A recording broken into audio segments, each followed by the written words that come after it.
शासन आहेत किंवा या संदर्भातली जी कारवाई करायची आहे त्याचं किती कुठल्या विभागाकडे पेंडिंग आहेत याची रेग्युलर माहिती जाणं, ती माहिती त्या मंत्र्याकडे जाणं, माझ्या ऑफिसला येणं, हे जर आपण केलं आणि मला असं वाटतं की शेवटी अधिवेशन नसलेल्या काळामध्ये विधानमंडळाचं हेच काम आहे. विधानमंडळाचं दुसरं काही काम नाही आहे. अधिवेशन नसताना विधानमंडळाने या विधानसभेत झालेल्या कामकाजाचं ट्रॅकिंग करणं, त्याचा पाठपुरावा करणं आणि कमिट्यांचंही काम तेच आहे की कमिट्यांनी त्याच्या संदर्भातली पूर्ण कारवाई करणं. तर मला वाटतं की एकदा आपण याचं गांभीर्याने एकदा आपण स्वतः आढावा घेऊन आणि या संदर्भात आता टेक्नॉलॉजी इतकी चांगली झालेली आहे की सगळ्या गोष्टी आपल्याला ट्रॅक करता येतील. याचं एक ट्रॅकिंग प्लॅटफॉर्म हा आपण तयार करावा अशी आपल्याला विनंती आहे. सन्मान्य औचित्याचे मुद्दे देखील या सभागृहामध्ये सदस्य मांडतात, त्याची उत्तर देखील 3 महिने देणं अपेक्षित आहे. मुख्यमंत्री महोदय त्याच्या देखील संबंधित ट्रॅकिंग करून सदस्यांनी जी उत्तरं आली तर सत्य परिस्थिती कळेल.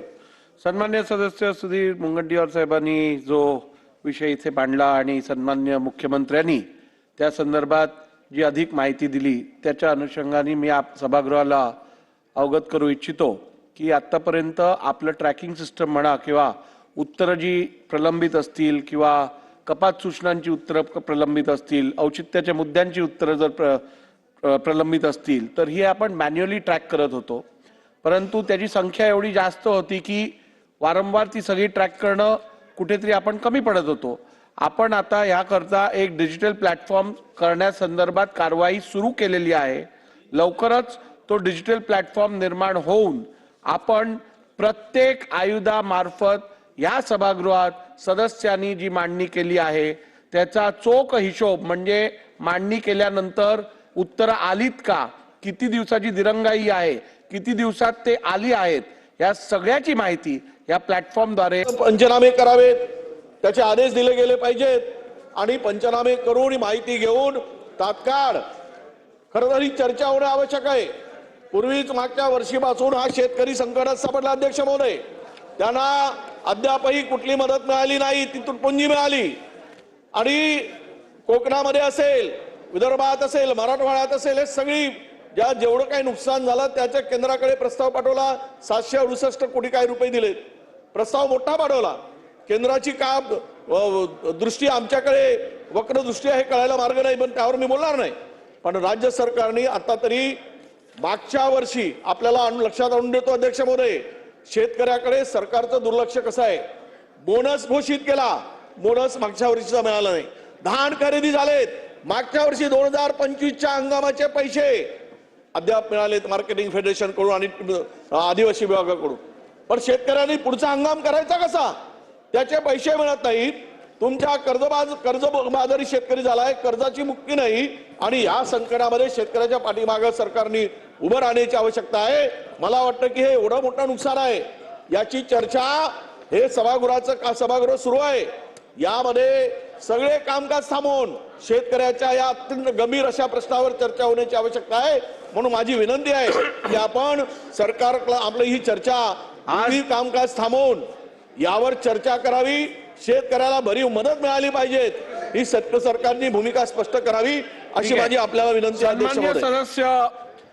सन्मान्य ज्येष्ठ सदस्य विजय वडेट्टीवार साहेबांनी आज जी माहिती सभागृहासमोर मांडलेली आहे ती गंभीर स्वरूपाची असल्यामुळे शासनाने या संदर्भात योग्य निवेदन करावे. आज प्राप्त झालेल्या सर्व स्थगन प्रस्तावांच्या सूचनांना मी दालनात अनुमती नाकारलेली आहे.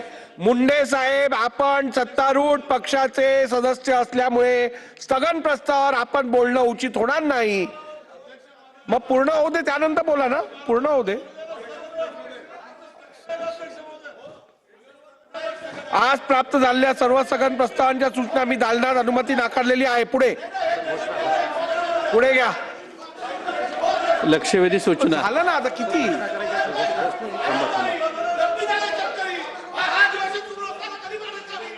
चला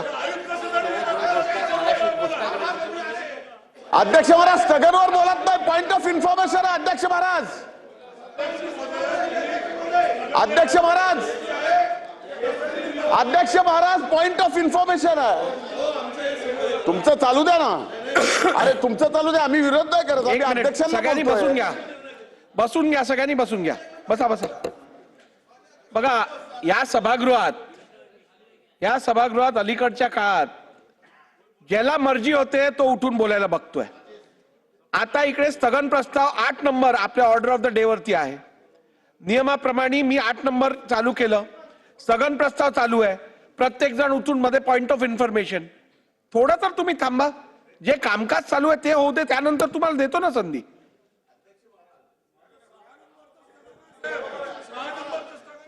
नितीन राऊत साहेब एक मिनिट वडेट्टीवार साहेब एक मिनिट. नितीन राऊत साहेब, स्थगन प्रस्ताव जे आहेत त्याला मी दालनात अनुमती नाकारल्यानंतर खरं तर इकडे चर्चा होऊ शकत नाही. तरीही अपवादात्मक अत्यंत महत्वाचा विषय शेतकऱ्यांचा असल्यामुळे मी वडेट्टीवार साहेबांना संधी दिली. त्यानंतर जर प्रत्येक जण, मग मी दिलेल्या रुलिंगला अर्थ काय? मी नाकारणार आणि तुम्ही प्रत्येक विषयावर बोलत राहणार? असं नाही चालणार. बोला.